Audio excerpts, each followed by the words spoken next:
Hola amigos, veamos cómo te fue la actividad Supera los límites. 1. Dos políticos debaten acerca del año en que hubo menor victimización, esto es, el año en que la gente sufrió menos robos. Para esto, uno de los políticos usa el siguiente gráfico para mostrar que en el año 2013 la victimización fue significativamente menor que en el año 2010.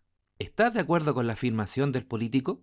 En el gráfico de la delincuencia vemos que la victimización en los hogares víctimas de delitos en 12 meses, esto es, los asaltos en hogares, en el 2010 fue un 29% del total de asaltos y en el 2013 un 24%.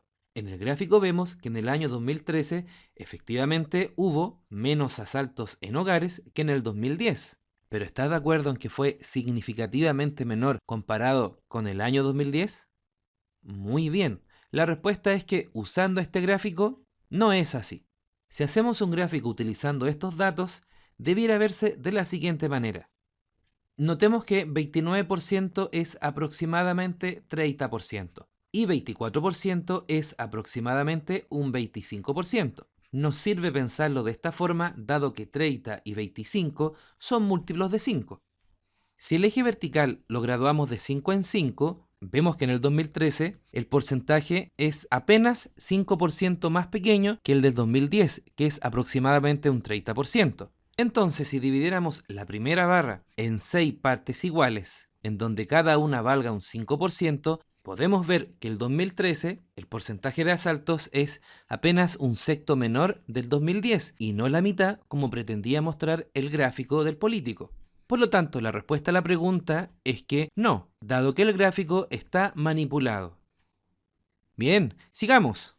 2. Un día faltan 5 estudiantes a clases. Con los demás se construye la siguiente tabla respecto a la cantidad de hermanos que tienen. Completa la tabla y responde. En la primera columna tenemos la cantidad de hermanos, en la segunda columna tenemos la frecuencia de estudiantes. Así, por ejemplo, este 6 significa que 6 estudiantes tienen 0 hermanos y este 3 significa que 3 estudiantes tienen 3 hermanos. En la tercera columna tenemos la frecuencia acumulada y en la cuarta columna tenemos la frecuencia relativa. Este 13 significa que hay 3 estudiantes que tienen o 0 hermanos o un hermano. Y como hay 6 que no tienen hermanos, esto significa que deben haber 7 estudiantes que tengan un hermano, para que esta suma dé la frecuencia acumulada que era 13.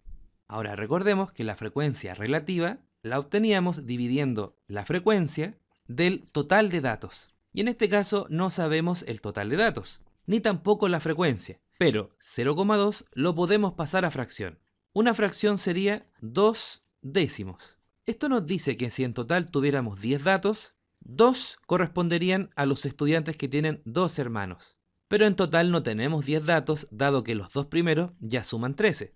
Si amplificamos esta fracción por 2, nos quedaría 4 partido de 20. Esto significa que si hubieran 20 datos, 4 de ellos deberían ir en esta celda. Y puedes comprobar que este número debe ir acá, dado que de esta forma, si sumamos la cantidad de datos, es decir, 6 más 7 más 4 más 3, en total tendremos 20 datos. Ahora, la frecuencia acumulada, recordemos que en la primera fila corresponde a la frecuencia absoluta, es decir, a la cantidad de estudiantes.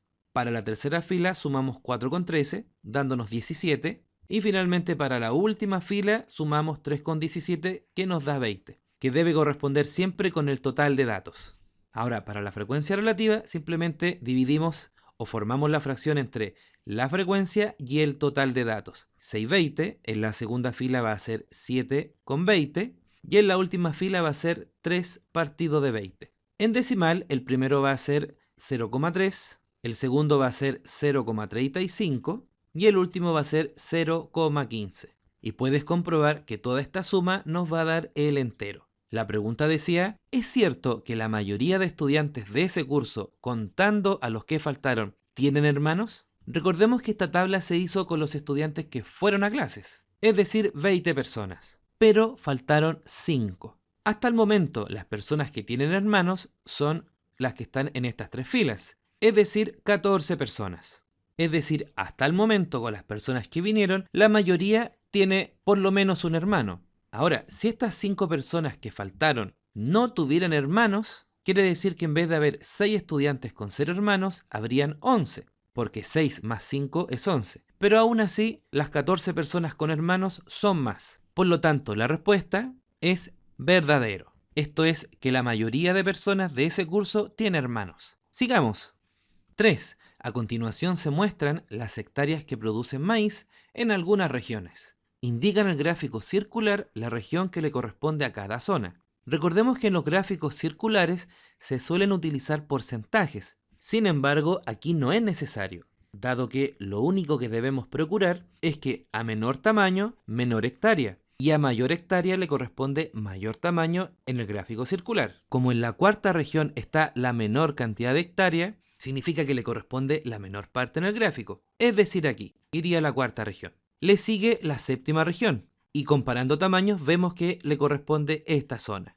A 90 le sigue la octava región con 130 hectáreas. Y en el gráfico eso iría acá, en la zona morada. La quinta región tiene la mayor cantidad de hectáreas, entonces le corresponde la mayor división del gráfico circular, que es la zona amarilla. Y de esta forma a la sexta región le corresponde la zona del gráfico que queda. Bien amigos, que estés bien.